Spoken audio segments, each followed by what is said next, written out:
Rejyonist naşlayışı Bingwel, İstanbul Maltepe'de çağır reji tiyarever despeyker. Teşkilatoni Sivilo, şirketi teşkilatoni kamu standı nayru İstanbul'da kültürü adetoni Bingwel dönüsü naşlayış.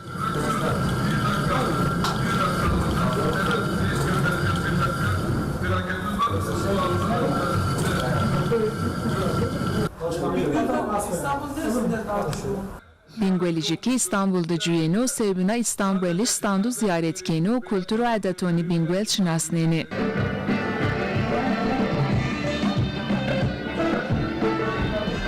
Standondu torzav güvendala kavinena.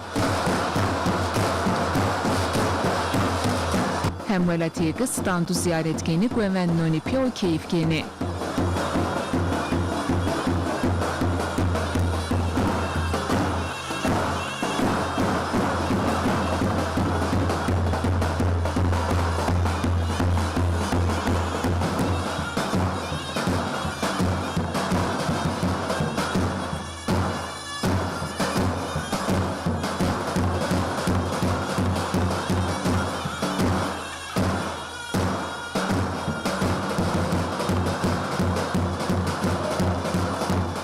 Reisi Belediye Bingwel Yücel Barak Kazi derhak xebatondu malumatla TRT kurdu.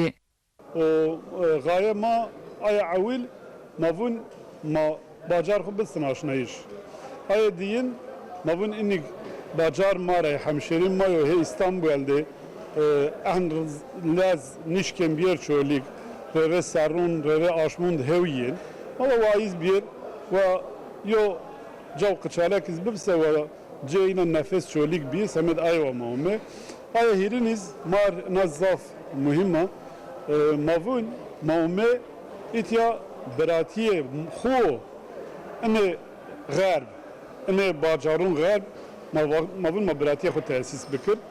ما بنه قپالیمند مقایل شرطی بر ما بشناس به ان غایه هیری سرورجی مقوم انقره ما هم نویف ما عجمیر تجربه ما چینیر زافتای بنه سخنتی ما برازیه tabi aynı ama ders göret parni piyarar mame İstanbul ma fesane did ma durum khubene ne kerdi hol am sarız mame Maltepe sahili ma tedbirliyome ma hazırlıklıyome maksat ma en program ra en ki çölü cuma ki İstanbul'et he gurbetet ma hasretin gidermiş bir ma bibin o niyet biniz en ki şehir İstanbul o şehir başka vilayetin o İstanbul'et yaşamış ben makail ay ma bişnas ما وبير çölük ve memleket ma bişnast ve adetin ma bişnast ve insan ki ma bizon ki ma çenek mesafet ma çenek ileri ülke olarak azma sıkıntılı dönemde makail ki en tanıtım günlerime hem en sıkıntı dönemi var yo vesile ma inşallah biratima çima daha olur hevaltima biratima inşallah insanetima daha olur ma aysır ma atya inşallah ma van ana ser ana holiser ma memleket ko Bingöl ko Kazan ko ma tiya hol tanıtmış ki ma misafirperverliğim inşallah ma mujnara van